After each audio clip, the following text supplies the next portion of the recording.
আমার কামনার জল ঢেলে নিভিয়ে দেব। আমরা কি ক্ষতি করেছি তার জন্য তুই আমাদের ঘরে আগুন দিয়ে পুড়িয়ে দিলি? কি ক্ষতি করেছে বল?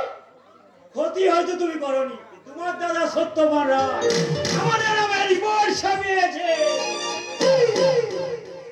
এবারে তুলেছিল আমার মৌজের মনোরম চিত্র, আর সেই ক্যামেরার খোঁজে আমরা তোমাদের বাড়িতে তল্লাশি করতে এসেছি।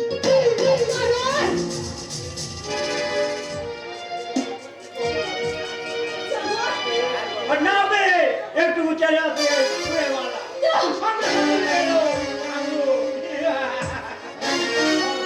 আমাদের এই অলস মনটাকে ঠান্ডা করতে তোমার পিছু পিছু ছুটে চলে এলাম।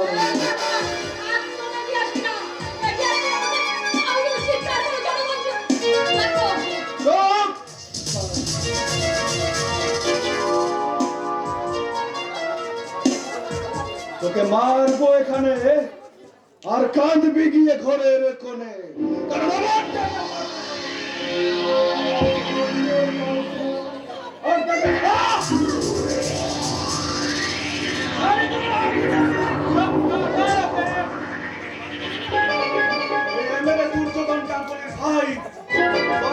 আমার গায়ে হাত তোলার শাস্তিতে কত ভয়ঙ্কর।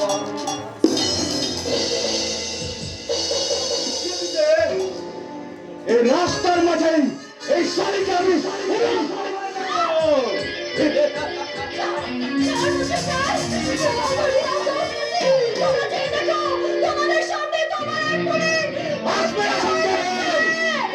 কেউ আসবে না, কারণ আমার দাদার গান করে মেলে, তাই আমার কোনো কাজে বাধা দিতে কোনো দাদাই এগিয়ে আসবে না।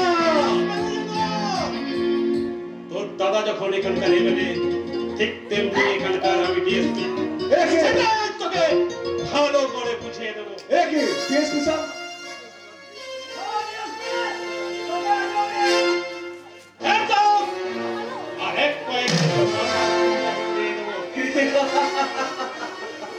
সারা পুলিশ চাকরি শুরু কর, ভিতরেই রয়ে গেল যন্ত্র ছাড়া সারা ভাব এক পাবে কই না। এই যন্ত্রটাই পুলিশের আসল শক্তি নয় রে, এই এই পোশাকটাই আসল শক্তি, আর সেটাই তোকে আমি ভালো করে বুঝিয়ে দেবো। আপনার হাতে যদি ওই যন্ত্রটা না থাকতো তাহলে এক্ষুনি এই মেয়েটার শাড়ি আর চুরি করে আপনাকে পরিয়ে দিতাম। ওই পোশাকটা খুলে নেবো ইন্সপেক্টর।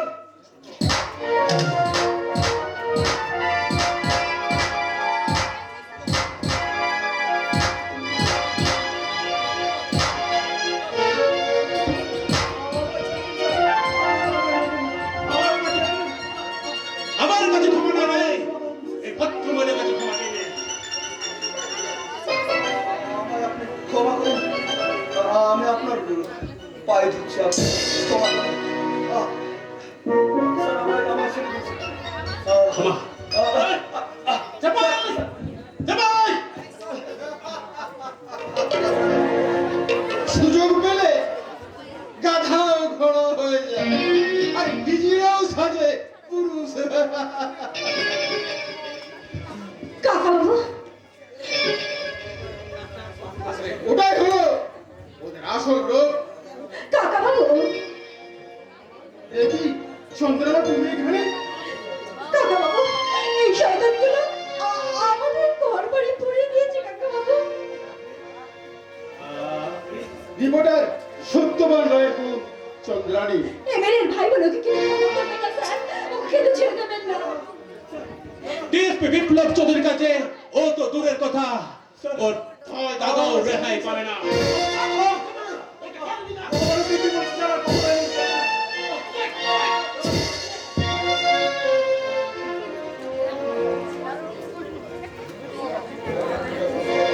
এবার দৃঢ় সম্পর্ক নিয়ে তুমি তোমার রণক্ষেত্রে ঝাঁপিয়ে পড়ে দেখো, ওই রঞ্জনী হবে তোমার একমাত্র আধার। আমি করবো আখির ইজ্জত হরণকারী প্রকৃতি তদন্ত। আমি খুঁজে প্রমাণ করবো কারা অভিকে কিডন্যাপ করেছে, কেমন করে হারিয়ে গেছে সত্যবান রায়। কাকা বাবু, আমি এবার কি করবো বলো তো কাকা বাবু? আর তোমরা অভিকে খুঁজতে পেয়ে আজও ফিরে আসলো না। ওর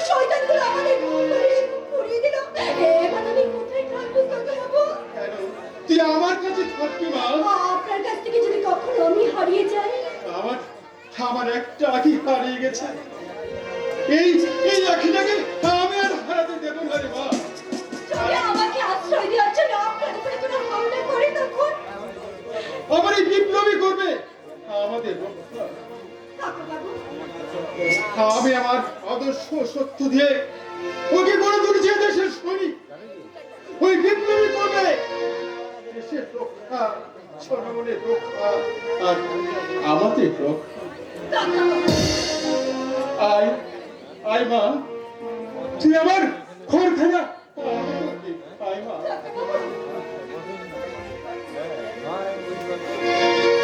জেঠামনি আখিকে নিয়ে তার হৃদয়ের শূন্যস্থান পূরণ করতে চায়, কিন্তু অভাগিনী আখির জন্য আমার হৃদয়টা আজীবন আমি কেমন করে পূর্ণ করব আমার স্ত্রীর শূন্যস্থান? অভাগিনীর জন্য আমার হৃদয়টা আজও কাঁদে। আমার ভাইফোঁটার দিনে কত না হইচই করতো, অথচ আখি আমার জীবনে আজ ভাইফোঁটা দেবে না। আমরা ভাইফোঁটার দিনে কত না আনন্দ করেছি, কত না ভক্তি করেছি। ভাইয়ের কপালে দিলাম ফোঁটা, আর কি আমি চাই?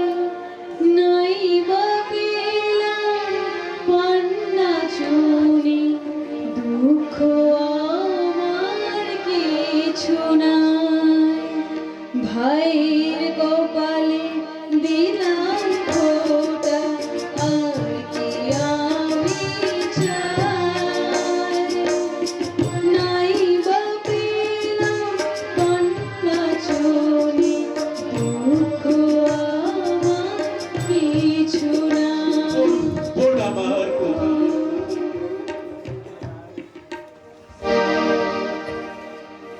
আখি, আমি তোকে রক্ষা করতে পারলাম না আগে। আমি একজন পুলিশ অফিসার হয়েও বুঝাতে পারলাম না আখির চোখের চোখ। তুই আমাকে ক্ষমা কর বোন, তুই আমাকে ক্ষমা কর।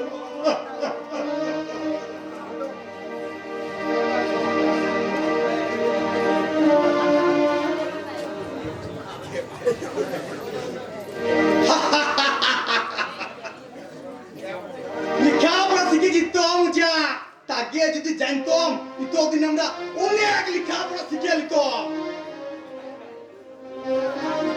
আমরা কি করবো জানিস উচাবুদি? ওই বাবুদে বেটা বেটিরা যেমন চিঠি লেখে প্রেরণ করে, সুন্দর সুন্দর ভালোবাসার কথা লিখে, এমনি করে আমিও তোমাকে আমার মনের কথা লিখিব। লিখিব আমার ভালোবাসার রানী লুজ্জাবতী, তুয়ার বিরহে আমার মন উথাল পাথাল করছে। তুহার লাগে মনের গুপিল ডাকছে, সে ডাক কি তুই এখনো শুনতে পাস নাই? লুজ্জাবতী বাবু আছে চুপ করবো কিনা? মাস্টার তাহলে কি হইল? তুই আমার হবু বউ উঠে, তোকে আমি ঘর বানবো। কি করবো? কি করবি মোটা বললো কেন? হ্যাঁ কি করবো? এখন বিয়া হইয়ে না, তারপর সব বুঝবো। আমাদের কবে বিয়া হবে রে মুঙ্গলু? এখন লয় লুজ্জাবতী, আগে আমরা চাকরি করি, তুই বিয়ে তো তুই চাকরি করবি বটে? এনে লয় করবো।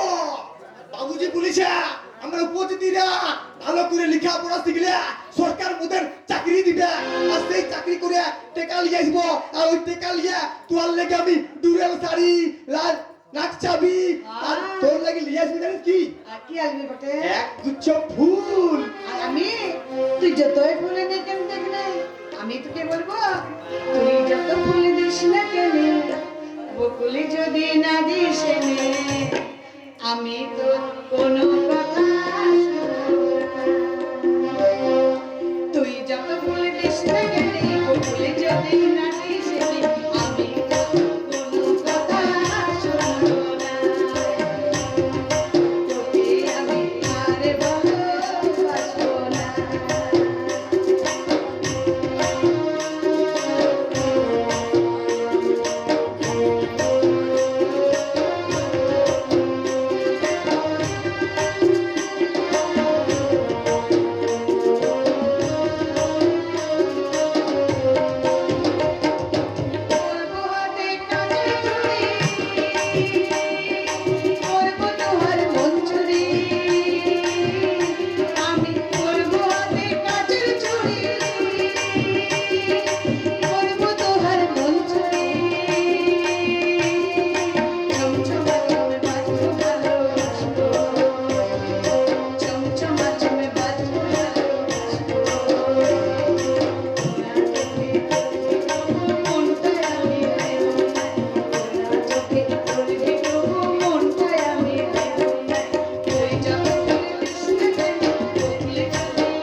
ছেলে মেয়েরা পড়তে না কষ্টি নষ্ট করবি ব্যাংকিং করবি তাতে আমারও বললাম আশা তোদেরও বললাম তাই বলছি তো মেয়েদের পড়তে আসতে দরকার নেই শুধু মেয়েরা পড়তে এলে হলো বুঝলি আমরা তোকে কোথায় পড়বো পুরো বছরে কাপড় আবার কি করতে হবে? কিন্তু মেয়েরা পড়লে হবে বুঝলি তোরা লাই পড়তে হলে আমরা মেয়ে পড়াতে একসাথে পড়বো আগে মাস্টার বাবু তো কুকুরে এমন কথা বলে লাই আর তুই লুটু নিছে লুটু লুটু নিয়ম বার করছিস বটে তোদের আমি পড়াতে পারবো না কেন পারবি না লাই? তুই না পড়ালে কে আমাদের লেখাপড়া শেখাবে এমন কথা বলিস রে মাস্টার আমরা অনেক অনেক লেখাপড়া শিখবো আর মানুষের পরে মানুষ হবো লেখাপড়া শিখাবে মানে সরকার মানে তোরা তোদের পড়া দিলে মাঝে মাঝে 200 করে টাকা লাগবে শিখে পারবি মাস্টার বাবু মাস্টার বাবু আরে কোথা কাউকে বলা চলবে না কেন টিকা দিয়ে লেখাপড়া শিখবো কেন তাহলে যদি জানাবি বেকার খাইবো কেন বেকার খাটবে কেন সরকার তো তোদের মোদের লেখাপড়া শিখার লেগে মাসে মাসে ইতো টাকা মাইনা দে সেই টিকায় তোমার পেট ভরা লাই কেমন দেখো কেন জানিস সব কথা সরকার টাকা নিয়ে তোরা স্কুল করেছিস আর মাসে মাসে মাইনা লিখিস আর তখন তোরা আমাদের কাছে টাকা চাইছিস তো টাকা দিয়ে আমাদের কাবা শিখবো না তাহলে তোদের আমি পড়াতে পারবো না দরকার নাই মোদের লেখাপড়া শেখা সালা তুই আর বড় শয়তান আছিস মোর সরকারের কাছে টাকা নিবি আর মোদের কাছে টাকা খাবি যাদের দুবেলা পেট ভরানোর খাবার জুটে লাই তারা কিনা টিকা দিয়ে লেখাপড়া শিখবে তো দোষ সব সালারা খালি টিকা আর টিকা আয় মগ্র আমরা মুক্ত থেকে মাঠে ঘাটে কাজ করবো তোমার টিকা দিয়ে সাক্ষর থাকবো না সাক্ষর থাকবো না আয় লোক আয় এদের মনে অনেক খিদে আছে টেকা না পেলে এরা ওদের রক্ত চুষিয়ে চুষিয়ে খাবে বাবুজিরা বলে দেশে এত নিরক্ষর তোর এই বাবুরা তোর দিকে যা কারা মোদের নিরক্ষর সাজাই রেখেছে যাদের কারি কারি টাকা আছে লিখে আমার দুধ তাদের লেগে মোদের লেগে লয় মোদের লেগে লয় মোদের লেগে লয়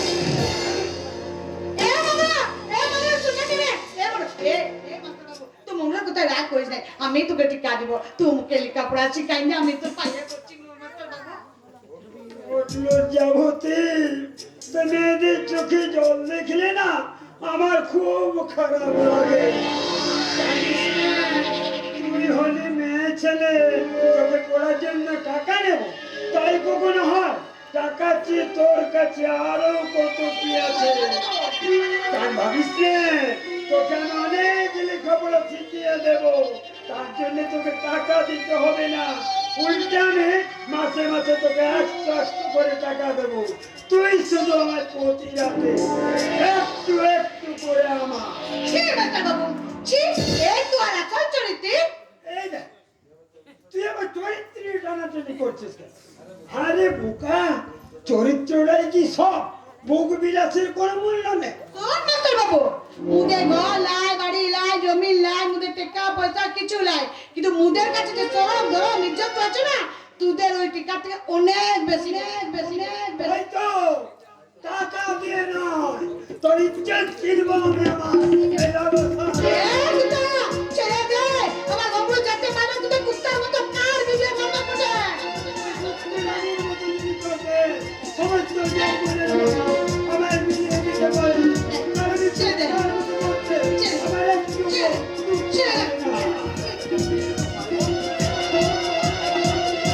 লুচ্চাবুতি লুচ্চাবুতি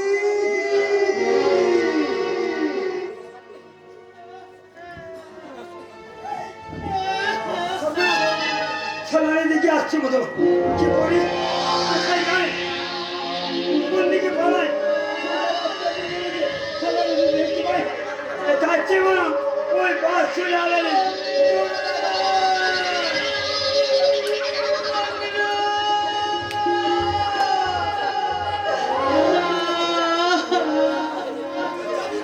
লুচ্চাবুতি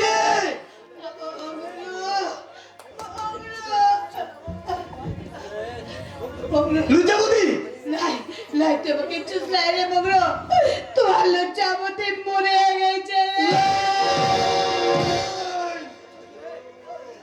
মগরো, তোর লজ্জাবতী কথাটা বলিস না লজ্জাবতী, নাহলে আমি পাগল হয়ে যাব।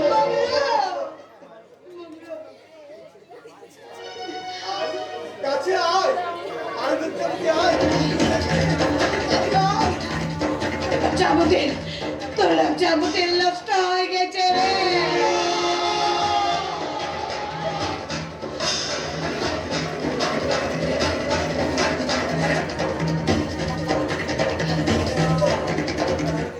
লালবাড়ির দাসে যা, রাঙামাটির দাসে যা,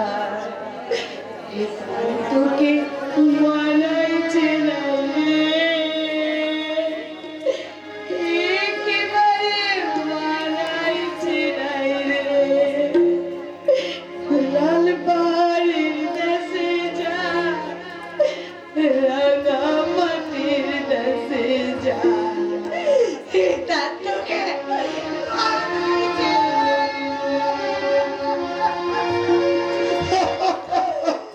তোমার লজ্জাবতী খরম দরম সব ওই মাস্টার বাবু ছিনাই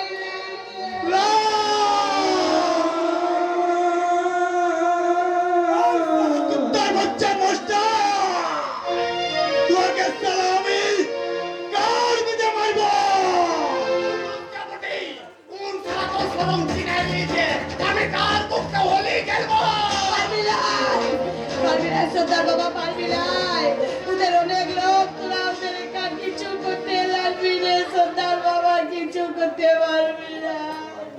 তবু আমরা লড়াই করবো, ওই শয়তান চাল আমরা ছিন্ন করবো। আমরা কত পারবো, আমরা তোকে দেখ সন্তান বড় একসাথে জোট বাঁধবো, বিরসা মুন্ডার মতন, সিধু কানুর মতন আমরা হাতে আনলে বিদ্রোহ করবো। ভাই সাহেব, তুয়ারা বেঁচে যাও, ওই সালা জানোয়ারের পর মাস্টার আমার লজ্জাবতীর শরম শরম ছেড়ে এলিয়েছে। আমরা যদি এর প্রতিবাদ নাই করি, ও তুয়ারের বউবেটি বইনের উপর হাত উঠাবে। তাই বলছি ভাই সাহেব, তুয়ারা আমার হাতে হাত মিলাই আমার পাশে এসে দাঁড়াও। আমরা একজন ওই লড়াই করবো, ওদের জমি জায়গা ঘর বাড়ি সব ছিনে নিব। আমরা আলাদা সমাজ করবো ভাই সাহেব, আলাদা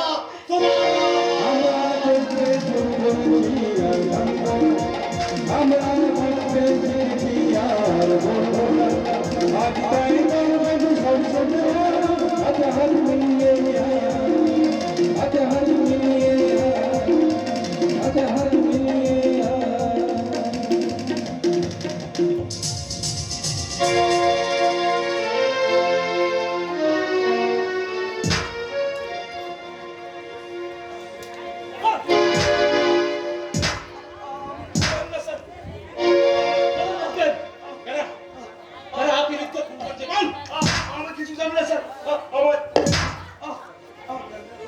আমি জানি না স্যার,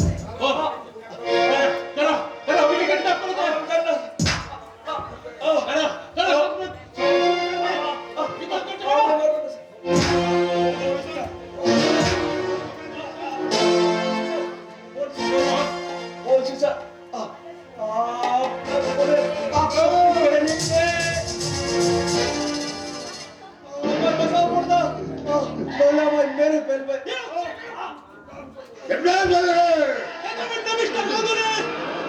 এটা আপনার বাড়ির বৈঠকখানা নয়। রঞ্জনকে ছেড়ে দিন ইন্সপেক্টর। অসম্ভব। রঞ্জন সত্যবান রায়ের বাড়িতে আগুন লেগেছে, ওর বোনের শ্লীলতাহানি করেছে, ওকে আমি কিছুতেই ছাড়তে পারবো না। আমি সমস্ত ক্ষতিপূরণ আমি দিয়ে দেবো। সমস্ত ক্ষতিপূরণ দিয়ে দিবেন? পারবেন? আখির যা ক্ষতি হয়েছে তা আপনি পূর্ণ করতে পারবেন? পারবেন? ফিরে দিতে অভিজ্ঞ পারবেন? সত্যবান রায়কে ফিরে দিতে? ওসব আমি কিছু জানি না।